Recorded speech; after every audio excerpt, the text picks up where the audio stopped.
So I'm really excited to do this follow-up video from yesterday's video on the word Bereshit, which is translated as Genesis, so the beginning, the first book of the Old Testament or the Torah.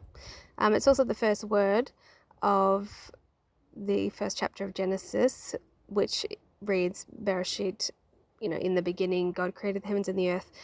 So yesterday's video, I was showing, and I got this idea from another person's video, but I felt that the full story was not complete, and the breakdown of the pictographs wasn't quite, I will say, complete rather than correct, because I felt like he was getting there.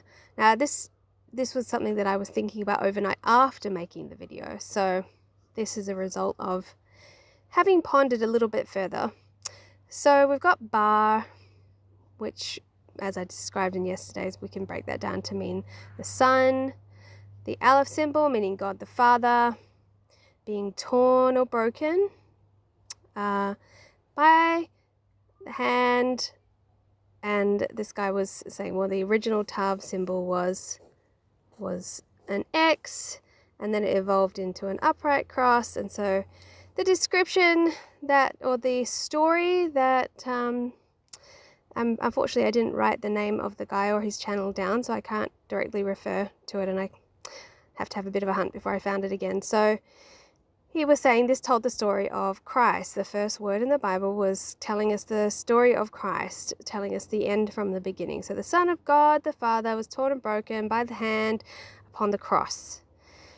But when I thought about it a little bit more last night, I realized that this last symbol, this Tav symbol, which was originally like an X, it doesn't mean cross.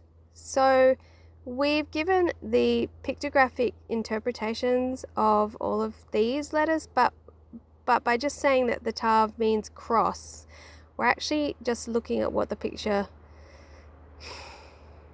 looks like to us rather than what it actually originally represented. And as I described in one of my earlier videos, this Tav symbol means a mark or a sign. So mark or a sign, but it can also mean a covenant.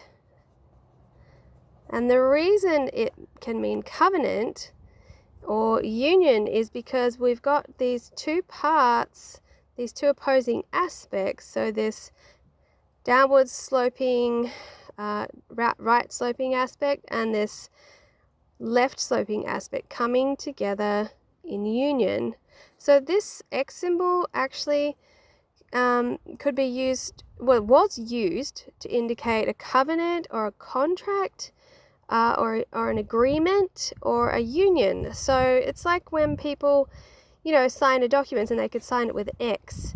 It's basically saying, like, I agree with everything above. So this is a symbol of agreement, union, or the coming together of two previously opposing aspects, this and this, together, overcoming the divide that bridges them to become one whole.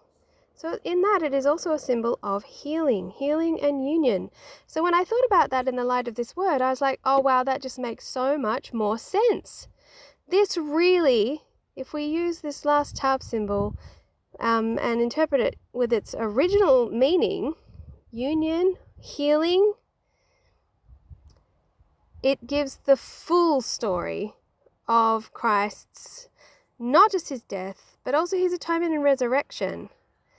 And this Yod symbol, where this other guy was saying this was like the hand of man, that Christ was essentially, broken or destroyed upon the cross by the hand of man. This Yod symbol it doesn't mean somebody else's hand. It means your own hand. It's a symbol of ownership. I'm pretty sure that's where we get our apostrophe of ownership. When you say, like, so Kate, and then you put the apostrophe of ownership, Kate's da-da-da-da-da, whatever my thing is. I'm fairly certain, I would bet money that this symbol came from the Yod the ancient Hebrew diminutive symbol, as in it used to look. Originally, it looked like a hand on the end of an arm. Now, then reduced to this. So I think, and it would mean my hand, the work of my hand. So if we get rid of this, just, our own interpretation of what the tav meant and actually go with what it really meant. So a covenant, I'm going to write union and healing, to previously separated or opposing aspects. That's what it really means. Now this reads, we have the whole story of Christ's life and purpose, and the full story of all of mankind's journey here in mortality. So we have the Son of God the Father being torn and broken, and then by his own hand healed. This is talking about his resurrection. This is the end of the story. This is not the end of the story. The cross was not the end of the story. I think in mainstream Christianity, there's a lot of emphasis on the cross, that Christ died on the cross for our sins, and less emphasis on the culminating real end result, which was his reunion, the union of his flesh with his spirit into one, eternal and immortal entity with a resurrected body. That was the end, not the cross.